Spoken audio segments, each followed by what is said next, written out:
Let's begin. All right. What do I feel? I feel alright. I feel nervous, alive, kind of like a sensation of shaking, moving up the spine a little bit. It's like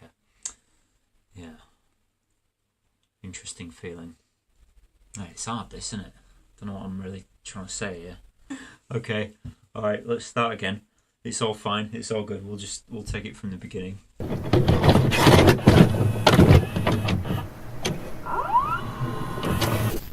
don't know if I can start this one with like a hello and welcome to, because it doesn't really feel right. Maybe I'll just start with explaining what I'm trying to do and what I'm trying to get across here, and maybe that will connect with you and me with me, and me with you, and vice versa, and all of that in some kind of cyclical formation in a way that's kind of more meaningful to me and hopefully you, as somebody who's watching this with great interest and enthusiasm. As I'm making this video, I'm feeling a little bit anxious, a little bit nervous, like how well is it going to be received? That's the story that I'm telling myself. Is it going to be received? What if people hate me? What if people realise that I'm the world's worst human being? Which, I mean, obviously everybody's trying to fight for that title, but in my head, I think I've got it.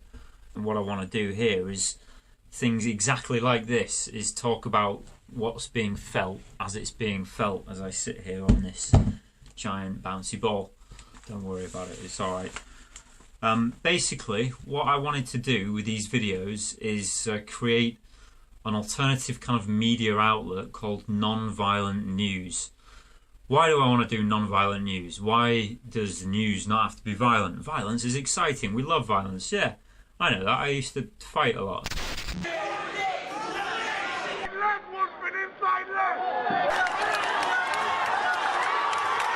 It's like intense and it's like raw and real, and I feel like I'm kind of doing something that's connecting me in a strangely intimate way with another human being, and it's like there's nowhere to hide, and there's like a real fascination behind it.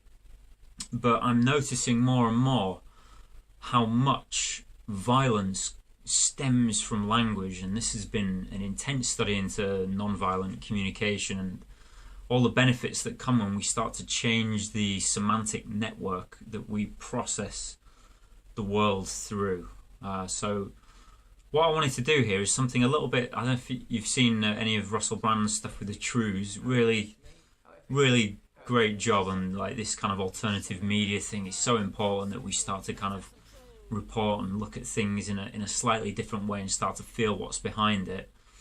And so I wanted to kind of build on that and contribute like a voice to this alternative media movement that's going on, and start to look at things like the news and take events that are covered by newspapers and just break down what's going on and connect to the news and events in a way that that keeps us in the heart, that like stops us from going up to our head to make all these diagnoses, judgments, analysis, and basically objectification, because I've been noticing how damaging objectification is in thinking, like in the way that I'm thinking, and I'm constantly trying to objectify things like, this is this, let's put a box around it, and this is this, and let's put another box around that. And then I think that those things are what just because I've drawn a box around them, I think that that's what they are. So, for instance, if I look at somebody and say that's a terrorist, I'm going to be filtering everything they say through this kind of window of I'm trying to find evidence for why this person is a terrorist, or like why this person is trying to terrorize me. And so I've already objectified them, and if I'm going by what the papers and the media are saying, it's probably a Muslim, probably got a bit of a beard and I don't know, some kind of headgear or something like that. I'm a little bit ignorant to the religion, to be honest myself. I would like to learn a bit more about it, because I think all of them have a kind of a value, or like all religions have a kind of a value as part of a story or an expression of some kind of faith. And it's almost like it's like trees in the forest, like trying to fight over which one is the better tree. Who should reign them all, and I don't know, it's probably better to have a bit of biodiversity if you look into permaculture and things like that. Monocultures, yeah, it's not good news.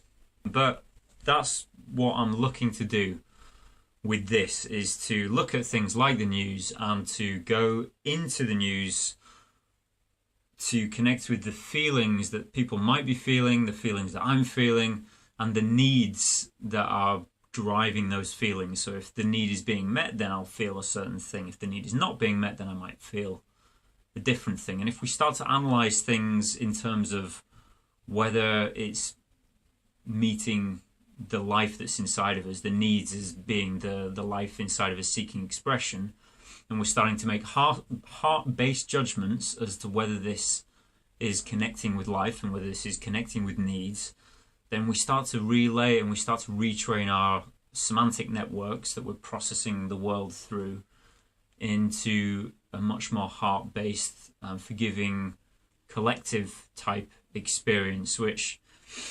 selfishly I want. So that's why I'm doing this. It's all for me and it's all about me. Right, good. That's a long introduction of what I want to put across in this video series. So I'll stop this and then I'll start the first video for non-violent news. And when you're ready for that, if you think you can handle that, then press on the play button and it'll all be fine. All right, thanks for your time.